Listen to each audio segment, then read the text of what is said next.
దేవుడికి నా హృదయపూర్వకంగా ఎంతగానో కృతజ్ఞతాస్తుతులు చెల్లించుచున్నాను. అదేవిధంగా చేరినటువంటి దేవుని పిల్లలైన ప్రతి ఒక్కరికి నా హృదయపూర్వకంగా అందరికీ శుభాభివందనం తెలుసుకుని అందరికీ వందనాలండి.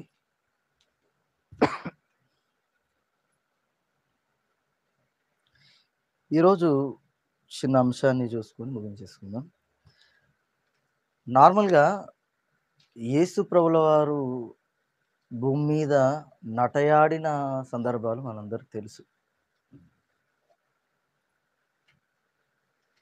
ఆయన బిహేవియర్‌లో, ఆయన ప్రవర్తన, ఆయన నడక, ఆయన ఉండే విధానం ఏదైనా ప్రతి ఒక్కరికి ఒక మాదిరి. ప్రతి ఒక్కరికి ఒక మాదిరిగా ఉంచిపోయింది. నిజంగా ఒక ఉన్నతమైన మాట చెప్పాలంటే మన కుటుంబపు వారిలో గానివ్వండి, మనకు తెలిసిన వారిలో గానివ్వండి, ఎవరు చనిపోయినా గూడా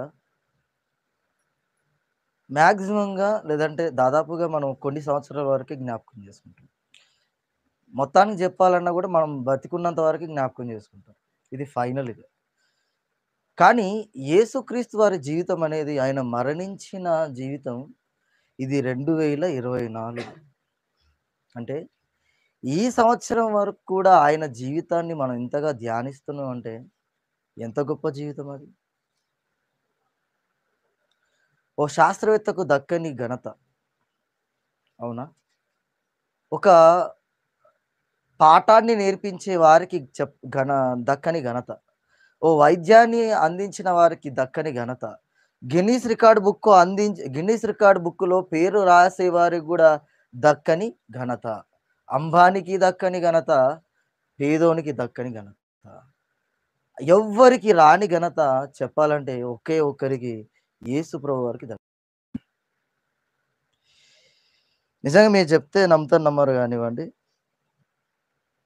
క్రీస్తు వారి గురించి మనం ప్రారంభం చేసుకున్నటువంటి పాటల్లో నుంచి ప్రతి ఒక్క పాట మన హృదయానికి తాకుతా ఉంటది. నిజంగా నాకైతే చెప్పాలంటే ఏడుపు వచ్చింది. అందుకే అసలు ఆయన మరణం అనేది ఇంత గొప్పదా? చాలా గొప్పది. చాలా గొప్పది. దాని గురించి టైటిల్ రాసుకోగలరు. సిలువ వేయబడిన యేసు ప్రభువు. సిలువ వేయబడిన యేసు ప్రభువు. ఈ టైటిల్ లేదంటే ఈ అంశాన్ని ఎందుకు అంటున్నానంటే ఒక అతిశయంతో చెప్తున్నమాట. ఒక అతిశయంతో, ఒక ఆనందంతో, ఎంతో ప్రౌడ్‌నెస్‌గా అందరంటారు దేశం అంటే నేను చాలా గర్విస్తున్నాను. నేను చెప్తున్నది ఏందంటే యేసు ప్రభువారు మరణించారు. నా యేసు ప్రభువారు భూమి మీద మరణించాడు. ఇది నాకెంతో గర్వకారణం. మనకెంతో గర్వకారణం. అందుకే టైటిల్ ఏంటిది? సిలువ వేయబడిన యేసు ప్రభువు. ఎంతోమంది మూర్ఖులు, ఎంతోమంది అనామకులు అందరూ ఈ సిలువ పైన పడి ఏడుస్తున్నారు గానీ, సిలువకున్న విలువ, సిలువకున్నటువంటి ఘనత, సిలువకున్నటువంటి గొప్ప పేరు, ప్రఖ్యాతి ఎవ్వడికి లేదు భూమి మీద. ఏ ఒక్కరికి లేదు. ఏ ఒక్కరికి లేదు. నీ కుటుంబంలో పుట్టిన వారికి చూపించు, లేదు ఘనత. పోనీ నీకే చూపించు, లేదు ఘనత. చరిత్రలో ఎవ్వరినైనా నిలబెట్టి ఇలాంటి ఘనత ఎవరికైనా ఉందా అని చూపించు ఒకసారి. అందుకే చెప్తున్నాం. సిలువ వేయబడిన యేసు ప్రభువు, నా యేసు ప్రభువు, మన యేసు ప్రభువు. అసలు ఎందుకు సిలువ వేయబడ్డాడు? ఎందుకు? ఇప్పుడు ఫలానా దగ్గరికి ఎందుకెళ్ళావురా అంటే ఒక రీజన్ చెప్తావు నువ్వు. ఒక కారణం చెప్తావు. అవునా? ఈరోజు ఎందుకు రాలేదురా? ఎందుకు నాతో మాట్లాడట్లేదు? ఈరోజు ఎందుకు మాతో పలకరించట్లేవు? ఎందుకు రాలేదు ఇంటికంటే ఎన్నో కారణాలు చెప్తుంటావు. ఎన్నో రీజన్స్ కదా! ఇవన్నీ పక్కన పెట్టేసేయి కాస్త. భూమి మీద మొలిచే ఒక మొక్క గురించి నువ్వు నేర్చుకుంటున్నావు చూడు ఒకసారి. దాంట్లో ఎన్ని విటమిన్స్ ఉన్నాయి? ఎన్ని పోషకాలున్నాయి? ఎన్ని విలువలున్నాయని దాని గురించి సంవత్సరాల తరబడి నువ్వు గడ్డం మాసిపోగా, నీ జీవితమే కరిగిపోగా రీసెర్చ్ చేస్తున్నావు చూడు. ఎందుకు ఇది ఇంతగానం గొప్ప ఘనత తెచ్చిందని. చిన్న పిల్లల పాఠ్య పుస్తకాలు అందించారండి. చెట్టుకి ఎన్ని సంవత్సరాలని. అవసరమా ఈ పాఠం చెప్పండి? చెట్టు ఎందుకు ఇంత పెద్దగా పెరిగింది? ఇన్ని సంవత్సరాలు ఎందుకు ఉంది అని కనుక్కుంటున్నారు శాస్త్రవేత్తలు. మరి ప్రతిదానికి కనుక్కుంటున్న శాస్త్రవేత్తలు అసలు యేసు ప్రభువే భూమి మీదకి ఎందుకు రావాలి? యేసు ప్రభువే భూమి మీద ఎందుకు చనిపోవాలి? ఎందుకు ఆయనే శిలువ మీదనే ఎందుకు మరణించాలి? మహిలో ఉన్న ఆయన అసలు టైటిల్ ఎలా అనుకున్నా ఏంటిది? మహిలో ఉన్న ఆయన శిలువ పైన ఎందుకు వేలాడబడ్డాడని ఈ టైటిల్ అనుకున్నాం గానీ ఇది గాదు గదా! అసలు ఘనతగా, గర్వంగా చెప్పుకోవాల్సిందేందంటే సిలువ వేయబడింది నా యేసుక్రీస్తు అని. నా యేసుక్రీస్తు. ఒక చెట్టు గురించి పరిశోధన, ఒక బాటిల్ గురించి పరిశోధన, ఒక నీళ్ళ గురించి పరిశోధన, ప్రతి దాని గురించి పరిశోధన చేస్తున్నారు. బానే ఉంది. సామాన్యుడు ఏం చేస్తున్నాడు? నేను ఇలా ఒక రోజుల్లో లక్షాధికారిని కావాలంటే ఏం చేయాలని యూట్యూబ్‌లో కొట్టి సెర్చింగ్ చేస్తున్నారు.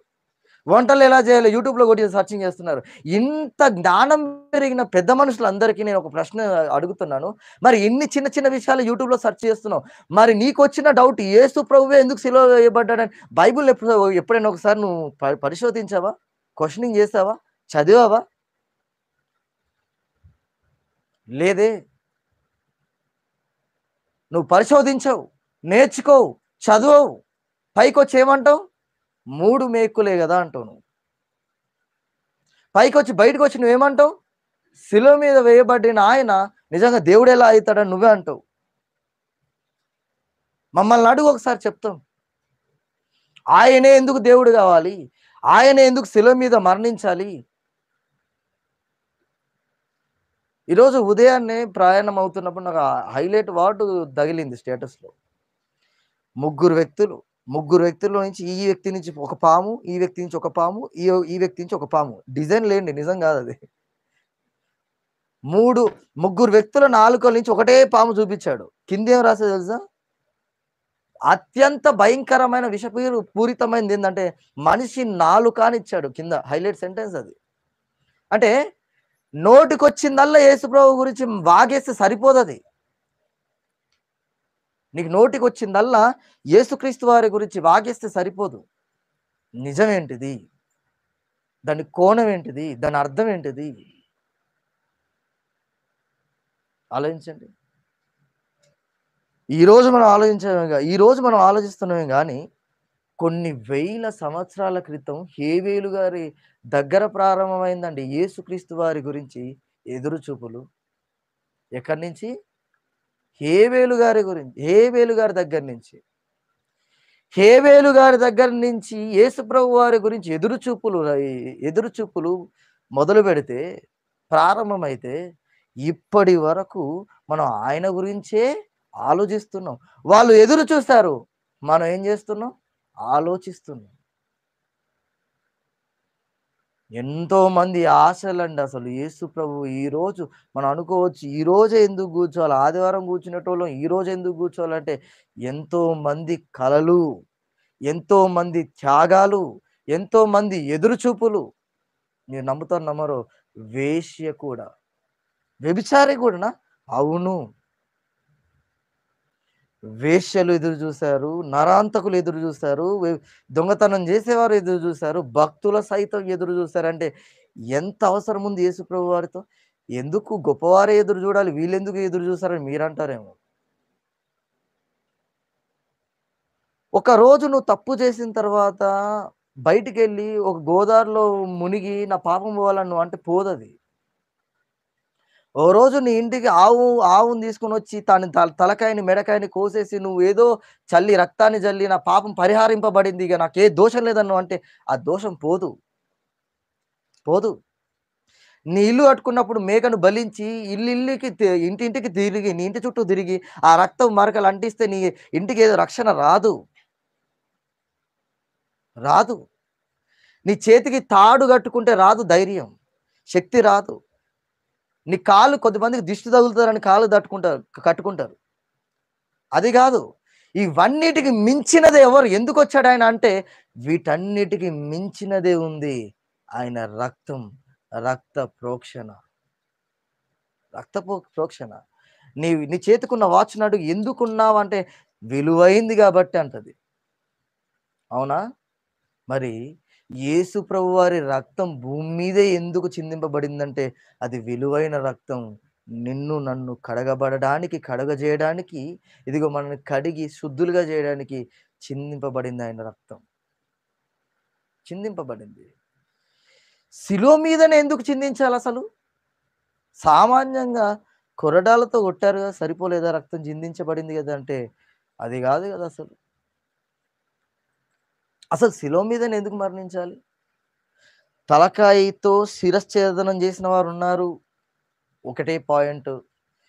అవునా? ఇంకా జంతువులకు ముక్కలు ముక్కలుగా ఈ మాటలు అనొద్దు మనం. ముక్కలు ముక్కలుగా మనుషులను ఈ మొన్నొచ్చిన వార్త కొన్ని సంవత్సరాల క్రితం ఒక వ్యక్తి తన భార్యను ముక్కలు ముక్కలు కట్ చేసి డీప్ ఫ్రిడ్జ్‌లో పెట్టిండట. ఇంకా కొద్దిమంది ఏం చేశారంటే వ్యక్తుల మీద కిరోసిన్ పోసి తగులబెట్టేశారు.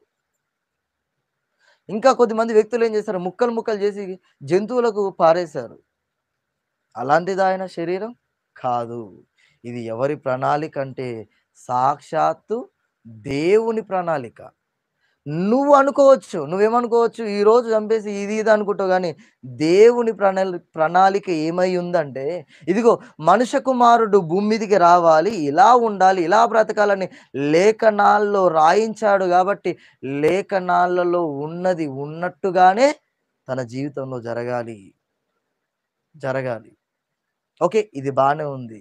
అసలు ఈరోజు మనం నేర్చుకుంటుంది ఏంటిది? అంటే అసలు అసలు ఈ గుడ్ ఫ్రైడే రోజు అంటే ఫ్రైడే రోజు శుక్రవారపు దినాన ఆయన మరణించాడు. ఓకే. బానే ఉంది. అసలు గురువారపు దినాన ఏం జరిగింది? థర్స్‌డే రోజు ఏం జరిగింది? శుక్రవారపు దినాన చనిపోయాడు, మరణించాడు. ఆ మరణించిన రోజు సిలువలో 7 మాటలు బానే ఉంది. మరి గురువారపు దినాన ఏం జరిగింది? విషయం ఏంటిది? ముచ్చటేంది? ఇప్పుడు పోలీసొస్తాడు ఇంటికి. ఉరేసుకో ఉన్నాడు వ్యక్తి అంటే మరుసటి రోజు ఏం జరిగిందసలు? ఎనకటి రోజు ఏం జరిగిందసలు? ఏం చేశాడసలు? విచారణ. యేసు ప్రభువారు శుక్రవారపు దినాన చనిపోయాడు. ఓకే. గురువారం ఏం జరిగింది? ఏం జరిగుంటుంది? చూద్దాం. రాసుకుందాం. మొట్టమొదటిగా మనం తీయాల్సిన లేఖన భాగం మీలో నుంచి ఎవరైనా మత్తయి సువార్త 26వ అధ్యాయం. మత్తయి సువార్త 26వ అధ్యాయం 17, 19 వచనాలు. మత్తయి సువార్త ఆ! మొదటి దినమందు ఆ! శిష్యులు యేసునొద్దకు వచ్చి హ్మ్. పస్కాను భుజించుటకు హ్మ్. మేము నీ కొరకు ఎక్కడ సిద్ధపరచగోరుచున్నామని ఆ! అడిగిరి. ఆ!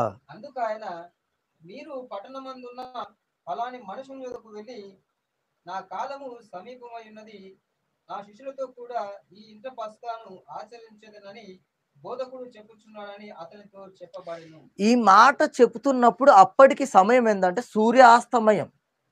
అంటే ఈవినింగ్ అది. ఈవినింగ్ టైంలో యేసుప్రభు వారు చెప్తున్న మాటలు. ఇది ఎట్లా ఈవినింగ్ అని మీరెట్లా ఖరారు చేస్తారని మీరనుకోవచ్చు. దానికి ఆధారాలుగా కొన్ని అడిషనల్‌గా కొన్ని రెఫరెన్సెస్ ఉన్నాయి. రాసుకుంటే బెస్ట్ ఇది. ఎందుకంటే టైం అంతగానం మనకు సరిపోదు. మత్తయి సువార్త 26వ అధ్యాయం 17, 18, 19 వచనాల తర్వాత మార్కు సువార్త 14వ అధ్యాయం 12-16 వచనం వరకు. మరియు లూకా సువార్త 22వ అధ్యాయం 7-13 వచనం వరకు. ఇవి మీరు రాసుకుంటే ఇంటికెళ్ళిన తర్వాత చదువుకోవచ్చు. ఈయన పలుకుతున్న మాట సూర్యాస్తమయంలో జరుగుతున్న మాట. అంటే సూర్యాస్తమయం అంటే శుక్రవారానికి సంబంధించిన మాట కాదిది. అంటే ఆయన శిలువ మీదికి వెళ్ళకంటే ముందు జరుగుతున్న మాట, సందర్భం. నేను చదువుతుంటాను. మీరు వీలైతే రాసుకొని లేదంటే వినండి. ఇది నంబర్ 1 పాయింట్. ఏంటిది? యేసుక్రీస్తు వారు పులియని రొట్టెల పండుగ దినమున స్థలాన్ని ఏర్పాటు చేయమని శిష్యులకు చెప్పడం ఇది. ఇది చెప్పిన శిష్యులకు ఏం చెప్తున్నాడు? పులియని రొట్టెల సందర్భంలో మీరు స్థలాన్ని సిద్ధపరచండి బాబు అని చెప్పేసి చెప్పిన మాట. రెండవ సిచ్యువేషన్ ఏందంటే ఏర్పాటు చేసిన పస్కాకు శిష్యులతో యేసుక్రీస్తు వారు కూర్చోవడం. ఇది ఎప్పుడు? అప్పటికి ఏం జరిగిందంటే సాయంత్రమే. ఇదేంటిది? సూర్యుడు వెళ్ళిపోతున్నాడు. వెళ్ళిపోతున్న సందర్భం అది దాదాపు మనం అనుకోవచ్చు. సూర్యుడు ఎప్పుడు వెళ్ళిపోతున్నా 4, 5 ఆ సమయంలో. ఇది పూర్తిగా సూర్యాస్తమయం అంటే ఏంటి? ఈవినింగ్ టైం అంటే మనం అనుకోవచ్చు 5, 6 అని. అంటే ఈ మాట పలికిన తర్వాత వెంటనే శిష్యులు ఏం చేస్తున్నారు? కూర్చోడానికి స్థలం ఫిక్స్ చేసేసారు. అయిపోయింది. జరిగిన సందర్భం. నెక్స్ట్ సందర్భం మూడో పాయింట్, భోజన పంక్తిలో ఏం జరిగింది? Questioning mark. అసలు అందరూ కూర్చున్నారు, ఓకే, ఏం జరిగి ఉంటుంది అందులో అనేది ప్రశ్న. ఎందుకు అందరూ కూర్చున్నారు, కూర్చున్న తర్వాత ఏం జరిగింది? ఇంకొక ముచ్చట ఏంటంటే, ఇస్కరియోతు యూదా గారికి కూడా ఈయన సిలువ వేయబడకంటే ముందు చెప్తా ఉంటాడు, ఏమని? ఇంతమందిలో నన్ను ఒకడు ద్రోహిగా నన్ను అప్పగించబోతున్నాడని సందర్భం. ఇది గుర్తుంటే నేను చదువుతున్న మాట గుర్తుపెట్టుకోండి. శిష్యులలో పుట్టిన ఆ వాదనకు యేసుక్రీస్తు వారు క్రియారూపకంగా సమాధానం చెబుతున్నాడు. ఏమని చెబుతున్నాడు అంటే, పరిచారకుడు అందరికీ పరిచర్య చేసేవాడిగా ఉండాలని శిష్యుల పాదాలు కడిగి చూపించిన యేసుప్రభు వారు. ఇది ఎక్కడ, ఈ సందర్భం ఎక్కడ ఉంటుందంటే, యోహాను సువార్త 13వ అధ్యాయం 2 నుంచి 15 వచనం వరకు ఉంటుంది. యోహాను సువార్త 13వ అధ్యాయం 2 నుంచి 15 వచనాలు ఈ సందర్భం జరుగుతూ ఉంటుంది. ఇది ఎప్పటి రోజు? గురువారం రోజున జరుగుతున్న డిస్కషన్స్ ఇవన్నీ, పరిస్థితులు ఇవన్నీ ఎప్పటి రోజు? గురువారం రోజు. మూడవది అయిపోయింది. నాలుగవది వచ్చేస్తే, శిష్యులలో ఒకరు యేసుక్రీస్తు వారికి ద్రోహము చేస్తారని ప్రకటించుట. ఎవరు ప్రకటించారు ఇది? యేసుక్రీస్తు వారే. మీలో నన్ను ఒకరు అప్పగించేస్తారు, నాకు ద్రోహం చేస్తారని. ఈ మాట ఎక్కడుంది? అదే యోహాను సువార్త 13వ అధ్యాయం 18 నుంచి 21 వచనం దాకా ఉంటుంది. ఎక్కడి నుంచి ఎక్కడి వరకు? 13వ అధ్యాయం 18 నుంచి 21 వచనం వరకు ఉంటుంది. ఇక ఐదవ ముచ్చట ఏంటంటే, భోజనము చేయడానికి సిద్ధపడ్డారు. ఎవరు? వీళ్ళందరూ. యేసు ప్రభువు ఏం చెప్పారు? మీలో నుంచి ఒకరు నన్ను అప్పగిస్తారు, ఫిక్స్ అని చెప్పాడు. తర్వాత అందరూ ఏం చేస్తారు? ఓకే, భోజనం చేయడానికి సిద్ధపడ్డారు. ఇది ఐదవది. ఆరవ దానికి వెళ్దాం. యేసుక్రీస్తు వారు శిష్యులతో కలిసి పస్కాను భుజించాలని ఆశపడినట్లు శిష్యులకు తెలియజేశాడు. ఎవరు తెలియజేశారు? యేసు ప్రభు వారు. ఏమని? ఈ పస్కాలో తర్వాత నేను ఉండలేను, కాబట్టి మీతో కలిసి నేను భోజనం చేయాలనుకుంటున్నాను అని ఆయన ఆశ వెల్లడించడం జరిగింది. ఎవరితోని? శిష్యులతో. అంటే ఆలోచించండి, నార్మల్గా ఇవన్నీ ఎందుకు చూపిస్తున్నా అంటే, సిలువ వేయబడిన తర్వాత శిష్యులకు ఎంత గుండె విదారకంగా మారిపోతుంది. అయ్యో, నాకు మాతో గురువారం రోజే మాట్లాడే వ్యక్తి ఎన్నెన్ని మాటలు చెప్పాడు. మనం కూడా కొంతమంది జీవితాలు అంటే మాట్లాడుకుంటాం ఏమనంటే, అయ్యో నిన్ననే ఇలా మాతో మాట్లాడాడు, ఈరోజే ఇలా జరగడం ఏంటిది? నార్మల్గా ఒక సామాన్యుని గురించి ఎంతగానో ఆలోచిస్తాం. ఈయన ఎవరు? రక్షకుడు. దాదాపుగా శిష్యులను హెచ్చరిస్తూ సరిచేయాలని ముందుకెళ్తున్నప్పుడు గురువుగా ఉన్న ఈయననే గురువారం రోజు మాట్లాడుతున్న సందర్భాలు ఎంత గుండెను పిసికేస్తుంటాయి చెప్పండి. ఇంకొక మాట, 7వ సందర్భం, ప్రభువు భోజనం యొక్క ప్రాముఖ్యత గూర్చి వివరించుట. ఇది ముఖ్యం. అంటే సిలువ వేయబడ కంటే ముందుగా యేసుక్రీస్తు వారు ఏం చేశారు? ఇది నా శరీరం, నా రక్తం, దీని గురించి ప్రాముఖ్యతను వివరించడం. అంటే మీకు క్లారిటీ రావాలి. అసలు బల్లా తీసుకోకంటే ముందు ప్రార్థన ఎందుకు చేయాలి? బల్లా తీసుకోకంటే ముందు రెఫరెన్స్ ఎందుకు చదవాలి? అంటే ప్రాముఖ్యత ప్రతి ఒక్కరికి అర్థం కావాలి. ప్రతి ఒక్కరు మనం చదువుకొని అప్పుడు చేతులు వేయాలి. అదేంది, మేము బల్లా తీసుకొని రక్తం తాగిన తర్వాత చెప్పొచ్చు కదా ఈ మాటలు అంటే? కాదు. ఇక్కడ ఏం జరుగుతుంది? యేసుప్రభు వారు చెప్పాలి, సిలువ వేయబడకంటే ముందే, రక్తము శరీరం అంతా బలిగా కాకంటే ముందే ఏం చేస్తున్నాడు? ప్రాముఖ్యత చెప్తున్నాడు. ఇది మన సంఘంలో జరగాల్సిన పరిచర్య పరిస్థితులు. నెక్స్ట్ 8వది, యేసుక్రీస్తును అప్పగించబోతున్న ఇస్కరియోతు యూదాను గురించి రెండవసారి చెప్పుట. అంటే మొదటిసారి చెప్పాడు, ఎన్నిసార్లు చెప్తున్నాడు ఆయన? మీరు అనొచ్చు, అయ్యో లేఖనం ఉన్నట్టుగా యేసుక్రీస్తు గద్దిస్తున్నాడు అని చెప్పొచ్చు. కానీ యేసుక్రీస్తు వారు అప్పటికి కోరుతున్నాడు, ఇస్కరియోతు యూదాకి ఎలాంటి శ్రమ రావద్దు, బహుశా ఆయన మారిపోయి బ్యాక్ సైడ్ జరిగితే బాగుంటుంది అని ఆ ఉద్దేశం. కానీ యేసుక్రీస్తు వారు ఎంత చెప్పినా కూడా ఇస్కరియోతు యూదా మాత్రం మారలేదు. రెండవసారి కూడా హెచ్చరించాడు. ఎన్నోసారి ఇది? రెండవసారి ఆయన హెచ్చరించడాన్ని రెఫరెన్స్ అందుకు మనకు ఆధారాలు ఏంటి, ఎవిడెన్స్ ఏంటంటే, మనకు మత్తయి సువార్త 26వ అధ్యాయం 21 నుంచి 25 వచనాలు. నెక్స్ట్ లూకా సువార్త 22వ అధ్యాయం 21 నుంచి 23 వచనాలు. నెక్స్ట్ మార్క్ సువార్త 14వ అధ్యాయం 17 నుంచి 21 వచనము. నెక్స్ట్ యోహాను సువార్త 13వ అధ్యాయం 21 నుంచి 30వ వచనం వరకు. ఇవన్నీ నిజంగా యేసుక్రీస్తు వారు యూదా గారికి రెండవసారి హెచ్చరించే విషయం, సందర్భాలు ఇది.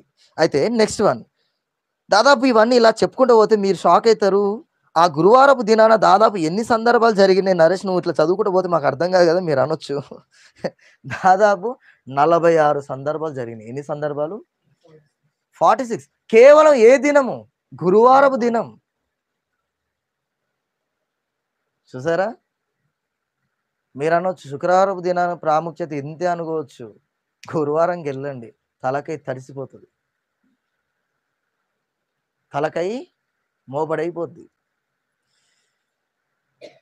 నా సమాధానం ఈ లైవ్‌తో నా సమాధానం ఏందంటే, మూర్ఖుల్లాగా యేసుక్రీస్తు వారి సిలువను గురించి, ఆయన మేకుల గురించి వాగే ప్రతి ఒక్కరికి సమాధానం ఏందంటే, ఒక్కసారి గురువారంకెళ్ళి ఆలోచించు, నీకు దమ్ముంటే అని చెప్తా నేను. ఎందుకంటే అనవసరమైన మాటలు సిలువను గురించి మాట్లాడొద్దు. చేత కాకుండా ఎక్కాడు, చేత కాకుండా వెళ్ళాడంటే చిటికలో ఆయన ఒక మాట చెప్పాడు. ఏంది తెలుసా? పేతురు గారు మల్కు అనే ప్రధాన యాజకుడు ఎవరైతే ఉంటారో, సారీ, అధిపతులకు ఎవరైతే ఉంటారో, ఆ అధిపతులలో సేనాధిపతి ఎవరైతే ఉన్నారో ఆయన మల్కు, ఆయన చెవి నరుకుతున్నప్పుడు ఈయనేం చెప్తున్నాడు యేసుక్రీస్తు వారు, అయ్యో పేతురు, నాకేదో చేతగాక ఆగుతున్నాను అనుకుంటున్నావా? నేను ఇప్పుడు చిటికేస్తే 1000 మంది దూతలు దిగొస్తారని చెప్తున్నాడు. సామాన్యుడు అనుకుంటున్నావా మనం క్రీస్తు సిలువ అంటే? సామాన్యుడు అనుకుంటున్నావా క్రీస్తు అనుకుంటే? కాదు. నువ్వు అనుకున్నంత సామాన్యుడు కాదు. నువ్వేదో సిలువ పైన దిగంబరిగా చూస్తున్నావు అనుకొని ఆయన సామాన్యుగా అనుకోవచ్చు, కానీ అంత సామాన్యుడు కాదు. చిటికేస్తే 1000 మంది దూతలు. ఒక దూత పవర్ ఏందో తెలుసా? దాదాపు భూమిలో 1,00,000 మందిని ఒకటేసారి చంపేసే శక్తి దూతది. అబద్ధం కాదు, బైబిల్లో మీరు చదివితే క్లారిటీ కనిపిస్తుంది. ఒక దూత పవర్ ఏందంటే ఒక క్షణంలో, గంట కూడా, ఒక క్షణంలో 1,00,000 మంది ఎగిరిపడతారు తలకాయలు. అలాంటిది యేసుప్రభు ఏమన్నా తెలుసా? నేను చిటికేస్తే 73 సేనలు వస్తాయని చెప్పిండు. 73 అంటే ఎంతో కోట్ల దేవదూతలు భూమి మీదకి వస్తే నువ్వు నేను ఉంటామా? ఊరుకున్నాడు కదా అని చెప్పేసి ఆయన మీద నిందలేయడం కాదు. సిలువెక్కి యూదులు, శిలువ మీద ఉన్నటువంటి యేసుక్రీస్తును యూదులు చూసి పరిహసించి, నువ్వు దమ్ముంటే నువ్వు రాజువైతే, యూదుల రాజువైతే దిగిరా దిగిరా అని అన్నారేమో కానీ అక్కడ దూతలాగారు. ఇంతకి ఎవరాగారు? దూతలాగారు. ఇప్పుడు మాట్లాడుతున్న మనకే రక్తం మసిలిపోతే ప్రత్యక్షంగా దూతలు పరలోకం నుంచి వీక్షిస్తున్నాయి. చుట్టుపక్కల కూడా దూతలు చూస్తూ ఉన్నాయి. అటాక్ చేస్తే ప్రాణాలు ఎగిరిపడవా? కానీ ఆయన జాలి ఏందో తెలుసా? నా బిడ్డలకు రక్షణ రావాలి. నేను మౌనినైతేనే నా పిల్లలకు రక్షణ.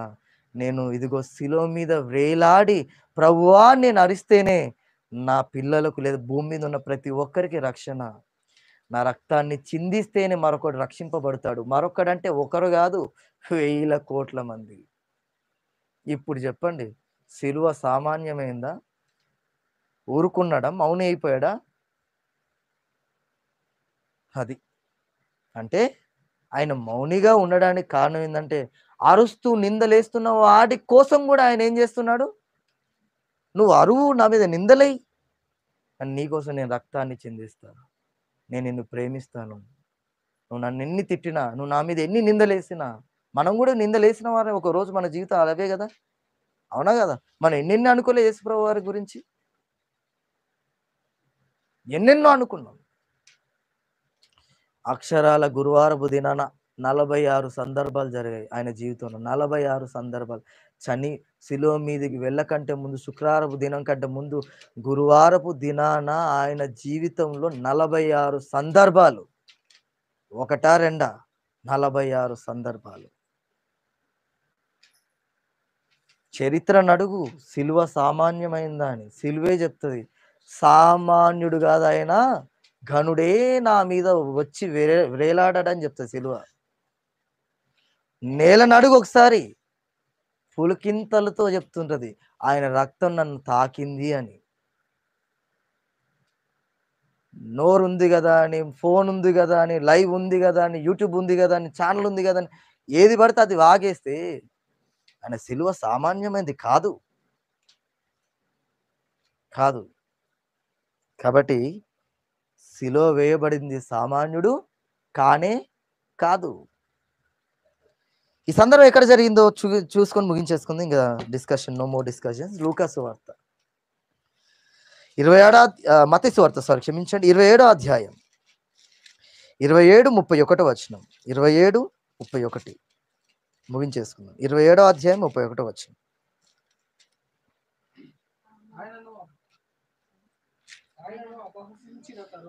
ఆయనను అపహసించిన తరువాత ఆయన మీదనున్న ఆ అంగీని తీసివేసి ఆయన వస్త్రములు ఆయనకు తొడిగించి సిలువ వేయుటకు ఆయనను తీసుకొని పోయిరు. ఇది ఏ రోజు జరుగుతుంది? ఇంతకీ శుక్రవారం రోజు జరుగుతుంది. గురువారం రోజు 46 సందర్భాలు జరిగాయి, పక్కన పెట్టేద్దాం, అంటే బ్రెయిన్లో పెడదాం. శుక్రవారపు దినాన్ని ఏం జరుగుతుంది? ఆయన వస్త్రాలు లాగారు బలవంతాన.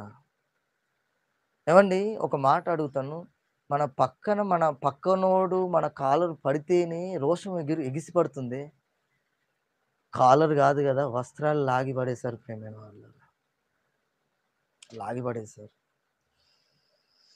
బాధ అనిపిస్తుంది. కానీ ఆ రోజు అంతమంది ఆయన వస్త్రాన్ని లాగుతున్నప్పుడు ఆయన నోరు బయటికి రాలేదు అని అంటే నీలాంటి నాలాంటి వారి గురించి.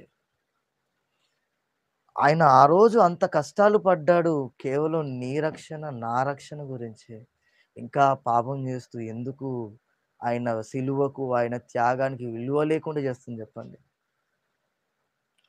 వస్త్రాన్ని లాగారు ప్రేమైన వాళ్ళారా, వస్త్రాన్ని లాగారు. నీ కాలర్ పడితేనే చెంప మీద పడేయాలని కొట్టాలనిపిస్తుంది, అవునా? నీ వస్తువు ముడితేనే కోపం ఎగిసి పడుతుంది. నీ పుస్తకం ముట్టినా, నీకు సంబంధించిన ఏ వస్తువు ముట్టినా నీకు కోపం ఆగదు. ఆయనను డైరెక్ట్గా వాళ్ళందరూ ఏం చేశారంటే, ఇదిగో వస్త్రాన్ని లాగి చింపి బయటికి తీశారంటే దాంట్లో మీద మళ్ళీ చీట్లు వేసుకుంటున్నారు ప్రేమైన వాళ్ళారా, ఇది నీకు, ఇది నీకు, ఇది నీకని. ఎందుకోసం? దేనికోసం? అంతమంది అంటున్నా కూడా అప్పుడే ఆయన అనొచ్చు కదా ప్రేమైన వాళ్ళారా, ఇంత అవమానమా నాకు, ఇంత అవమానమా? చిటికేసి దూతలను పిలిచి, చిటికేసి తండ్రికి ప్రార్థన చేసి, ఈ దీంట్లో నుంచి నేను బయటకు వస్తున్నాను, వీళ్ళందరూ నాశనం చేయంటే చేయడా దేవుడు? కానీ ఆయన ఆగింది మనందరి రక్షణ కోసమే ప్రేమైన వాళ్ళారా. ఇంకా ఎక్కడ నీకు పాపం అనేది బలవంతం చేస్తుంది చెప్పు ఒకసారి. ఈ మాటలు నీ కళ్ళ ముందు కనిపించిన తర్వాత కూడానా, నీ దేహంలో, నీ ఒంట్లో జ్వరం పుడితే లేవలేకుండా అవుతావు, అవునా? హెడ్ఏక్ వస్తే నువ్వు బయటికి వెళ్ళనంటావు. ఏదో అనారోగ్య సమస్యలు నీకు వస్తేనే ఇంటి గడప తట్టనంటావు, దాటనంటావు. ఆయన పైన కొరడాలతో జులిపి, ఉమ్ము వేసి, పిడిగుద్దులు గుద్ది అన్ని చేసిన ఆ దేవాలయాన్ని నుంచి బయటికి దాటి సిలువను తీసుకుని వెళ్ళాలి. ఆయన ఎంత అలసిపోవాలి ప్రియమైన వాళ్ళ. ఆఫ్టర్ ఆల్ మనకు జ్వరం వచ్చి, ఆఫ్టర్ ఆల్ మనకు సర్ది వస్తేనే సన్నిధికి ఆగిపోతాం. ఆఫ్టర్ ఆల్ మనకి ఇదొస్తేనే ఇంటి గడప బయటికి దాటం, నన్ను పిలువొద్దంటాం. ఆయనకు కొరడాలతో కొట్టి, గుద్దులు ఎన్నో గుద్ది, ఎంతో నిందలు వేసి, ఎన్నో మాటలని. నీ పక్కనోడు వచ్చి నిన్ను మాట అంటే నువ్వు ఊకుంటావు? ఒక మాట చెప్పు. ఎన్నో మాటలు చెప్పి, ఎన్నో మాటలని బయటికి లాక్కొని వెళ్తున్నప్పుడు కూడా వెళ్ళిపోయాడు ప్రేమైన వాళ్ళారా, మన కోసమే.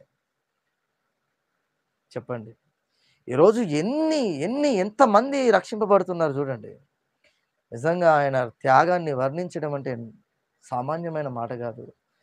ఇక్కడ నించొని చెప్తున్నాం కానీ అర్హత లేదు ప్రేమైన వాళ్ళారా, లేదు. ఈ అర్హత లేని జీవితానికి కూడా, అర్హత లేని మనకు పాటలు పాడడానికి, వాక్యం చెప్పడానికి, బైబిల్ చదవడానికి ఇంత అర్హత ఇచ్చిందంటే ఆయన రక్షణే ప్రియమైన వాళ్ళ, కేవలం ఆయన రక్షణే, కేవలం ఆయన రక్షణే. ఇంకా చెప్పు, ఈరోజు ఇంకా ఏ పాపం నిన్ను బలవంతం చేస్తుంది? ఏ పాపం? వస్త్రాన్ని లాగిన తర్వాత ఊకున్నారా? మేకులు కొట్టి, బల్లంతో పక్కన గుచ్చి రక్తం కారేటట్లుగా కళ్ళతో చూస్తున్నారంటే, అయినా కూడా ఆయన ఏమంటున్నాడు? నా పని సమాప్తం. చివరిలో ఏమైంది ప్రేమైన వాళ్ళ? ఆయనకి ఎంత ప్రేమనా? ఎవరెవరో ఎన్నెన్నో మాటలంటున్నారు కదా ప్రియమైన వాళ్ళారా! నోటికొచ్చిన మాటలు. కన్యకు యేసుక్రీస్తు పుట్టాడని, అక్రమ సంబంధమని ఎన్నో మాటలంటున్నారు. ఆ! ఆయన సిలువ మీదకెళ్ళిన తర్వాత ఎన్నో మాటలంటున్నారు. సిలువ వేయబడినా తప్పే అంటున్నారు. పుట్టినా తప్పే అంటున్నారు. వచ్చినా తప్పే అంటున్నారు. చనిపోయినా తప్పే అంటున్నారు. ఇంకేం జేయాలి ప్రియమైన వాళ్ళారా ఆయన మన కోసం? భూమి మీదికి రాకపోతేనేమో ఆయన దేవుడా! నన్ను రక్షించలేడా? అని జెప్పేసి అంటాం. వచ్చిన తర్వాతనేమో వచ్చిన పుట్టుకను గూడా మనం నిందించి నిందలేస్తాం. పోనీ పుట్టిన తర్వాత అయింది ఇదిగో నిందిస్తున్నాం. శిలువ మీదకెళ్ళి చనిపోతున్నాడు. ఆ సిలువను గూడా అపహాస్యం జేస్తున్నాం. ఇంకేం జేయాలి ప్రియమైన వాళ్ళారా ఆయన మన కోసం? ఏం జేయాలి? ఆలోచించండి. ఎన్నెన్ని మాటలు, ఎన్నెన్ని నిందలు జెప్పండి. ఎన్నెన్ని నిందలు. ఎన్నో ఘోరమైన మాటలు అంటూనే ఉన్నారు. కానీ అన్ని మాటలకు నేను స్పందించమనట్లేడు దేవుడు. ఏమనంటున్నాడో తెలుసా? నీకు ఈ మాట వినబడుతుంది. ఎన్నో నిందలు వస్తున్నా కూడా నువ్వు నాలాగానే బ్రతుకుతావా శ్రమల మధ్య అంటున్నాడు దేవుడు. చెప్పు. నీకున్న కోపాన్ని చంపేసుకుంటావా? నిన్ను ఈరోజు వచ్చేసి తెలివి తక్కువ అని ఒక మాట అంటారు. అయినా గూడా నువ్వు ఓపికతో ఉండి నా యేసుక్రీస్తునే ఎన్నో అన్నారు. నేను ఇప్పటి నుంచి ఈ కోపాన్ని తీసివేస్తానని అనగలుగుతావా? ఆ మాట చెప్పగలుగుతావా? క్షమించగలుగుతావా? ప్రాధేయపడగలుగుతావా? జాలి చూపించగలుగుతావా? చెప్పొక మాట. నీకెంతో మంది శత్రువులున్నారు. ఆడ గడప ఈరోజు తొక్కి వాళ్ళ ఇంటికెళ్ళి వాళ్ళని ఆదరించి వారికి యేసుప్రభు వారి త్యాగం గురించి చెప్పగలుగుతావా? నీ వల్ల అవుతుందా? చెప్పొకసారి. కాబట్టి ఆయన సిలువ అనేది సామాన్యమైంది కానీ కాదు. ఇస్కరియోతు యూదా అప్పగించాడని తెలిసి కూడా ఏం చేశాడు? నుదిటికొచ్చి ముద్దు పెడుతున్నప్పుడు కాలర్ పట్టుకొని అడగాలి గదా! దుర్మార్గమైన పని చేస్తున్నావు, నన్ను అప్పగిస్తున్నావు, నువ్వు నా శిష్యునివా అని చెప్పేసి కాలర్ పట్టుకొని చెంప మీద చెల్లుమని కొట్టి బయటికి గెంటేయొచ్చు కదా యేసుక్రీస్తు. అయినా గూడా ముద్దు పెట్టినా గూడా స్వీకరించాడు ప్రియమైన వారలారా. ఈరోజు సంఘంలో ఎంతమంది సాటిలు చెప్పారు చెప్పండి? ఈమె అలా, ఈమె అలా, ఆయన అలా, ఆయన అలా. ఇక్కడున్న మాటలు ఇంకో దగ్గరికి ఎక్స్‌పోర్ట్ చేయాలి. ఇక్కడున్న మాటలు ఇంకోళ్ళు చేరవేయాలి. ఏవేవో చేస్తున్నావు నువ్వు క్రీస్తుని నమ్మావా? క్రీస్తు సిలువ నీకు అర్థమైందా? త్యాగం అర్థమైందా? నీ ముఖం అర్థమైందా అసలు? ఏం అర్థమైంది చెప్పొకసారి? ఇవన్నీ ఏవేవో చేసినా కూడా యేసుక్రీస్తు ఓపికతో ఉన్నాడు. నువ్వు సంఘంలో చేరి ఇన్ని గానం చేస్తున్నావంటే నిన్నేమనాలి? నువ్వు విశ్వాసివా? సంఘ బిడ్డవా? చెప్పుకోగల. ఒకరి మీద కోపం, ఒకరి మీద ద్వేషం, ఒకరి మీద కుళ్ళు, ఒకరి మీద ఇది. ఆయన బ్రతుకు, ఆయన జీవితం ఇదేనా మనకు నేర్పిస్తుంది? మొన్నటికి మొన్ననే ప్రియమైన వారలా నాకు నిజంగా సండే స్కూల్‌లో దాదాపు నెల రోజులు ఎళ్ళలేదు. వాళ్ళ పేరెంట్స్ నా మీద కంప్లెయింట్ ఏం చేస్తుర్రంటే, "నువ్వు సండే స్కూల్‌కి రాకపోవడం వల్ల పిల్లలు చెడిపోయారు" అంటుర్రు. దానికి నేను కారణం అంట. అంటే ఇది ఎందుకు సందర్భం చెప్తున్నా రోజుల్లో దేవుని కోసం బ్రతకకపోతే బయటున్నోడు గూడా మనల్ని నిందిస్తాడు. మనల్ని గాదు దేవుడిని నిందిస్తారని ఒక చిన్న కామన్ సెన్స్ ఉందా మనకు? చెప్పండి. ఉన్న చిన్న జీవితంలో ఆమలా, ఈయనలా ప్రేమను కోల్పోతున్నాం ప్రియమైన వాళ్ళారా. ఏమండి ఒక మాట చెప్పమంటారా? తల్లి మది చెల్లించిన వాడు అన్న తర్వాత గూడా తల్లొచ్చిన తర్వాత తల్లిని ఏం చేస్తదో తెలుసా మహానుభావుడు? యోహాను నా తల్లి ఒంటరిది కావద్దు. నువ్వు చూసుకోవయ్యా అన్నాడు. తెలుసా?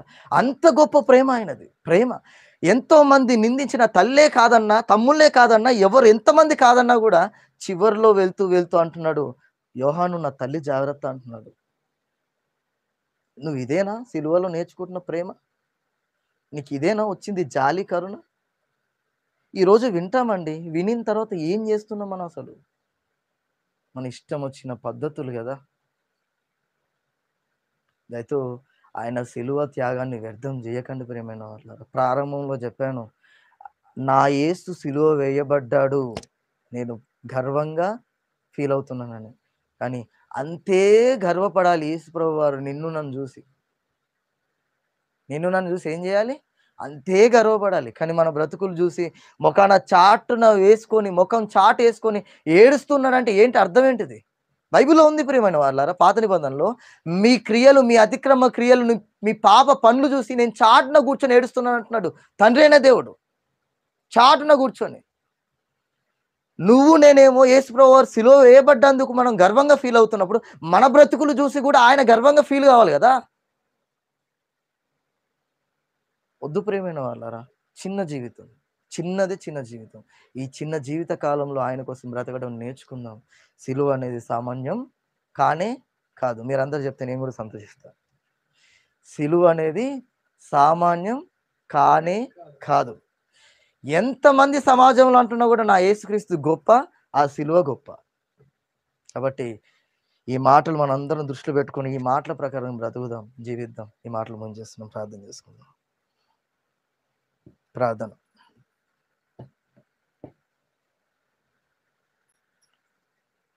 పరలోకమందున్న మా ఘన తండ్రి, మీ ఉన్నతమైన, అతి పరిశుద్ధమైన, ఘనమైన, శ్రేష్టమైన నామానికి అనేకములైన వందనాలు తండ్రి. యేసుక్రీస్తు వారి త్యాగమును గురించి తండ్రి జస్ట్ కొన్ని మాటలు నేర్చుకున్నాం తండ్రి. గురువారంలో ఏం జరిగింది అనే ఒక 4, 5 మాటలు మాత్రం నేర్చుకున్నాం తండ్రి.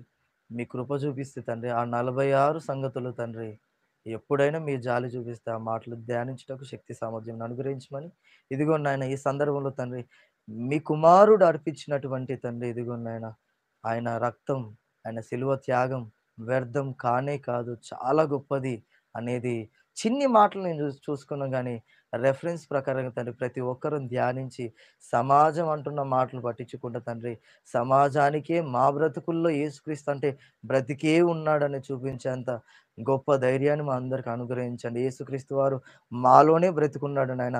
ఎవరో సిలువ వేయబడ్డాడంటే ఆయన సిలువకు మాత్రమే పరిమితం కాదు నాయన. ఆయన మా బ్రతుకుల్లో నివసించువాడు తండ్రి. ఆయన మమ్మల్ని ఇదిగో నడిపించువారు తండ్రి. కాబట్టి తండ్రి ఆయనను బట్టి తండ్రి ఉన్నతంగా బ్రతుకుటకు సాయం దయచేయండి. ఎవరో అంటున్న మూర్ఖుల మాటలకు తండ్రి చెవిరించి తండ్రి మేము మూర్ఖులం కాకూడదు తండ్రి. వాళ్ళకు సమాధానం ఎంతవరకు ఇచ్చో అంతవరకు ఇచ్చి, ఇదిగో నాయన ఆయన జీవితాన్ని కలిగి మేము ఉండి తండ్రి, సమాజానికి ఆయనను చూపించే పిల్లలుగా మమ్మల్ని అందరినీ తీర్చిదిద్దమని ప్రాధేయపరచు. ఈరోజు తండ్రి సందేశాన్ని సిద్ధపడి ఉన్నటువంటి మరి మీ కుమారుని అన్నగారికి కృపతో జ్ఞాపకం చేసుకున్నాను. ఉన్నతమైన విలువైన మాటలు అందించి తండ్రి మమ్మల్ని మరింతగా బలపరిచి ముందుకు నడిపించమని ప్రాధేయపరచు. ప్రారంభం నుంచి ముగింపు వరకు ఈ కార్యక్రమం మీ సహాయం, మీ తోడుని అందించమని ప్రార్థన క్రీస్తు పేరు అడిగి బ్రతిమలాడి వినయంతో వేడుకొనుచున్నాను నా తండ్రి. ఆమేన్. అందరికి వందనాలండి.